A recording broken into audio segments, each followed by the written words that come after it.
this edition of RPP News. A police officer is struck down. Our Deputy Mayor stands up for homelessness, and Peninsula bees come to the rescue. Hello, I'm Catie Sharp. Welcome to the latest edition of RPP News, bringing you stories from across Frankston and the Mornington Peninsula. Frankston detectives are investigating after a police officer was injured when intercepting a stolen car this week. Police spotted a parked white Jeep Grand Cherokee, believed to be stolen, on Schooner Bay Drive at around 4 a.m. on Wednesday. It is understood a police officer approached the male driver and opened the door of the car before attempting to remove the man. The driver then reversed the vehicle at high speed, dragging the policeman along the ground. The officer was taken to hospital with minor injuries, while the driver fled the scene in the vehicle. Investigators believe the same car was also involved in a petrol theft in Langwarrin on Saturday the 16th of July.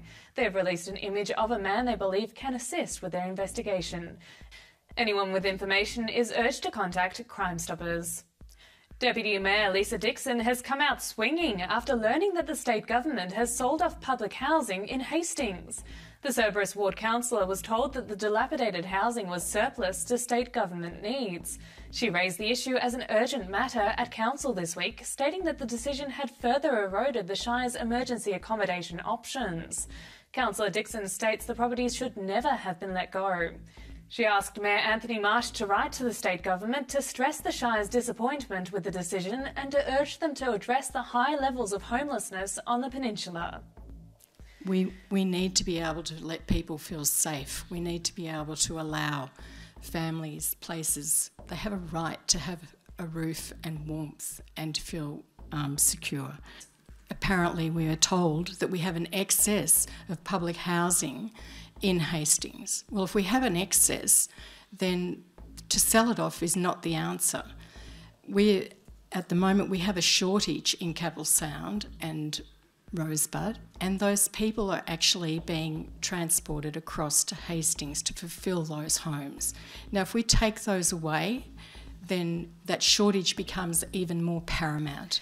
Meanwhile, next week is Homelessness Week, and we're being asked to give up our cosy beds for a night.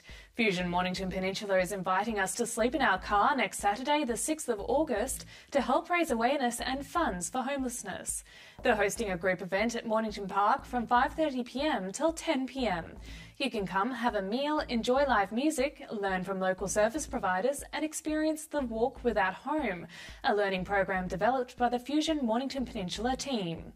You can sleep in your car at Mornington Park or at home and help raise the crucial funds needed to support young people and families without homes on the peninsula. Invite your friends, family and colleagues to sponsor you. Registrations are open on the Fusion Mornington Peninsula website. Thousands of Mornington Peninsula bees are being rushed north to help fight a deadly foreign pest. The varroa mite is a parasite of adult honeybees that first appeared in Australia 2 months ago. To control the outbreak, millions of New South Wales bees have been euthanised to break the pest's breeding cycle and spread. As a result, authorities have announced beehives from across the country, including the Mornington Peninsula, will be transported to northwest Victoria to help pollinate almond crops this season, a job usually done by their New South Wales cousins. Chris Daffy, the president of the Mornington Beekeepers Association, told RPP about the plan. The main person, obviously, John Winkles from Peninsula Honey. He'll take over excess of 1,000 hives up, and there'll be myself and others who'll take lesser amounts to try and help them out. And so that's for everyone's benefit at the same time.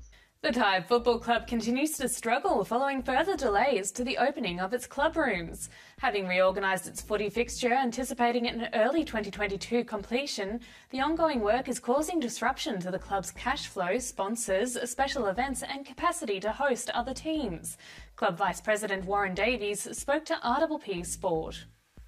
If you could well imagine any club out there that hasn't had a room since July last year, we've gone, 12, it'll be 13 months. The cricket club didn't have it for the whole year, and we're also going to be 12 months, so a whole season. So yeah, it's really hurt. However, it hasn't all been bad news for Tyab. Vice President Davies says the club's under-19 competition has been a revelation. With numbers down at the club, Tyab accepted Mount Eliza's excess under-19 players and has not looked back. It's been great for us. I know there's a lot of sceptics out there, but Really, it's all about kids having a game of football, and if we didn't manage to get in with Mount Eliza's extra players, then there'd be a lot more kids not playing on a weekend, because we're giving 40 kids a game when there'd be 40 kids not getting a game. So it's been really good. Some of their guys have hung around and helped out in our seconds, so it's been good, yeah. And next Friday and Saturday night, Frankston's Dionysus Theatre presents Arete in its 6th season Zeta, a contemporary arts festival featuring original one-act plays, visual art and musical stand-up comedy.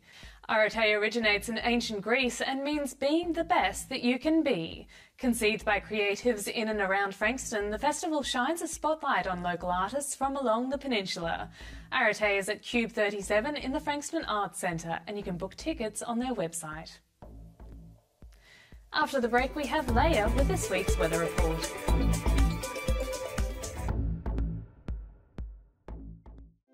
Everyone knows Australia has 4 big banks, but the 5th biggest retail bank is snapping at their heels. It's a bank that's been around for over 160 years, can be found in over 500 locations nationwide, looks after over 1.8 million customers, and is regularly voted one of the most trusted brands out of all the thousands of brands in Australia. Who is this fantastic number 5? Yep, it's Bendigo Bank. The better big bank. Established in 1988, Progress Signs has been servicing the local community for 30 years. Located on the Mornington Peninsula, they are the #1 destination for all your signage needs, specialising in a variety of signage from vehicles to shop fronts, occasional and corporate events, short-term, long-term and everything in between. If it's signs you need, be it large or small, Progress Signs is the place to call. Available 24/7 at progress-signs.com.au or call the team on 5975 9188. Thinking signs? Think Progress Signs, a station sponsor.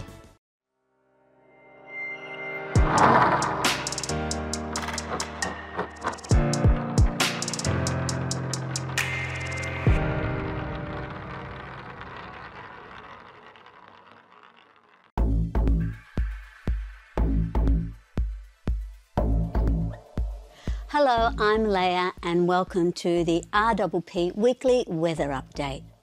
Well, as Nicole told us last week, we have had a lot of rain, yet we have also enjoyed unexpected sunny periods.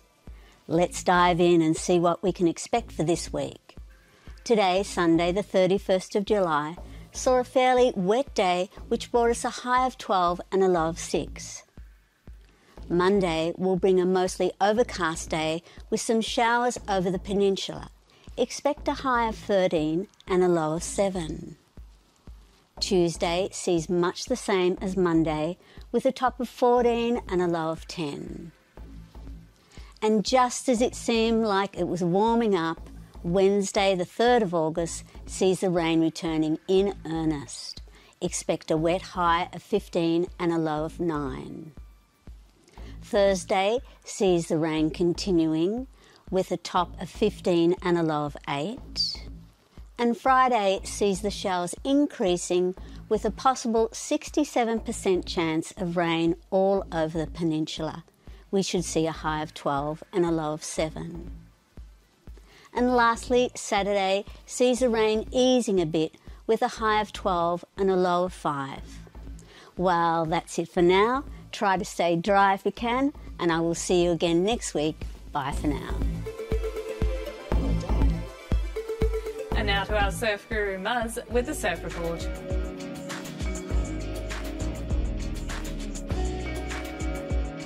Hey, it's Muzz back here with this week's Mornington Peninsula Surf Report. Not a bad week in front of us by the looks of it. Looks like it's going to be offshore more than it's going to be onshore, so over this next week, the only day that looks like there'll be a bit of an onshore will be today, which is the Friday.